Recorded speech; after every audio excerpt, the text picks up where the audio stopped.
Hi, I'm Don Dwyer from Guardian Jet. Today we're going to introduce a new series of videos, and it's Visiting Guardian Jet. At Guardian Jet we get a lot of great visitors, a lot of industry leaders. We get friends that are in different businesses that come here, and we thought we'd capture their thoughts on the brokerage business, on the business that they're in, and feed it to our customers and see if you find it interesting. Today we have some people in from Wheels Up, and I'm really excited about it. We found this year that there's a lot of first-time buyers.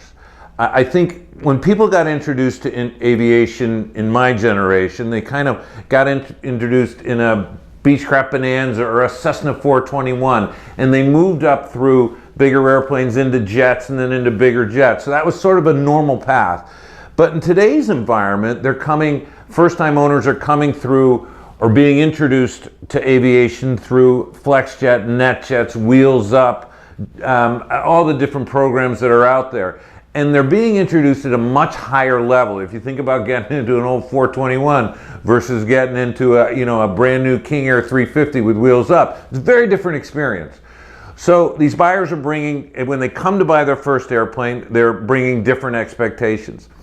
I've also thought that even though the fractional business is almost 50 years old, and it might be 50 years old now, it's a long time ago that Richard Santulli started doing this.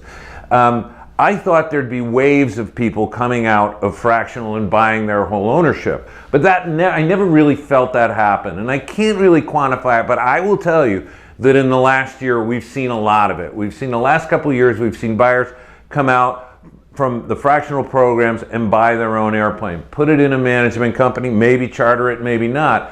But it might have something to do with the values of the used airplanes being so low that it competes more with what they pay for a whole fraction. But whatever reason, we're seeing first-time owners come out and they're sort of expecting a great experience.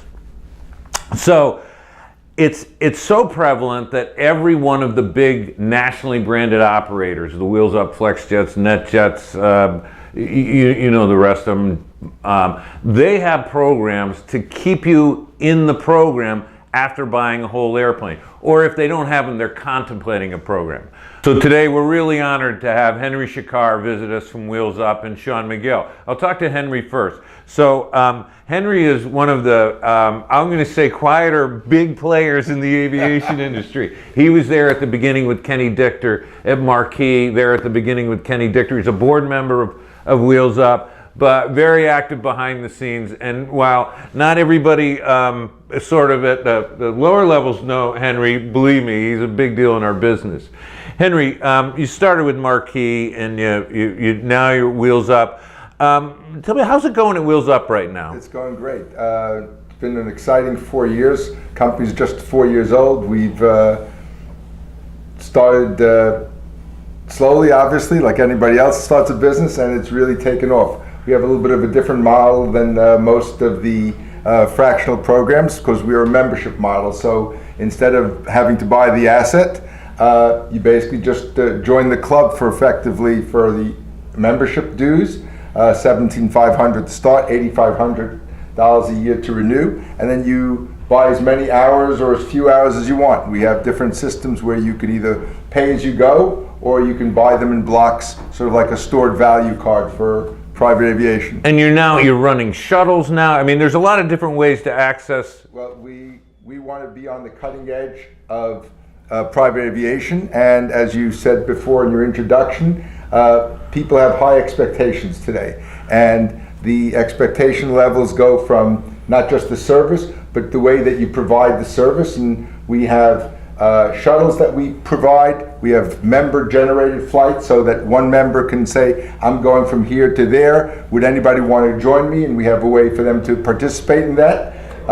At the same time, we've got a couple of other new highlights that we're doing, and we continually try to modify and basically surprise and delight our members. We've gotten over 4,000 members in the last 4 years.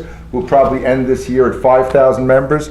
We now have 85 planes in our fleet. By the end of the year, we'll have 100. We have Right now, 69 King Airs, we have 15 Excels, and we're just starting to take Citation 10, so we're starting to move up into the bigger aircraft types. So 5,000 owners, one of the things that we've been thinking about is whole ownership. For some of those 5,000 may want to own an airplane. I'd like to bring in Sean McGill. So for if everybody slide in here, Sean, just come in.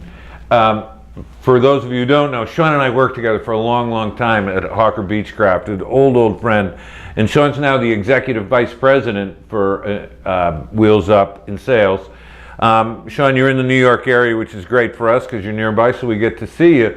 But Sean, the difference between selling a Wheels Up membership and a whole airplane, tell me about the buyer. Are they... You know, Don, I've been at it a little over a month now. I've been carrying a bag. That's what us sales guys love to do.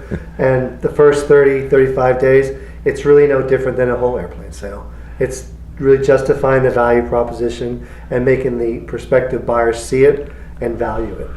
So whether it's 17.5, as Henry said, or it's $120 million supersonic, at the end of the day, whether you're a billionaire or someone worth $5 million to $10 million, the value proposition has to be there. So the value proposition, and you know, one of the things that you and I have talked about quite a bit is what do people look like that are going to buy a whole airplane, and what are they looking for? They still want to stay in, they like your program, but if they buy a whole airplane, tell me, what are your thoughts on that? What are your thoughts? Are there people that will want to own whole airplane, and what's the advantage to them? You know, I take my experience from when I was over in Europe working with you and working with Brad at the Hawker days. You had guys that were buying the marquee jet cards. They were starting there buying a quarter share. Next thing, they were buying a whole Hawker. So I see the new opportunity with Wheels Up really as a blended solution. So you have a guy that may own a FlexJet card. He may also own a Global, but he may have a Wheels Up to supplement his trip, let's say, for example, from Albany down to Teterboro. Why do it in the Global when you can probably do it quicker in the 350? Okay, so I think that the thing I just took away from that, one is the value proposition. So it's something that we're looking at here for our customers. It doesn't make sense for them to buy a whole airplane through some of these new vehicles that are out there. There's going to be more on that, I think, in the coming months, and really understanding what's happening in the marketplace. But I thought you'd be interested in meeting some friends of ours. We're very excited to have Sean and Henry here with us for the day. And you know where to find us at guardianjet.com. I'm Don Dwyer. Thank you very much. There you go. Thanks, Don.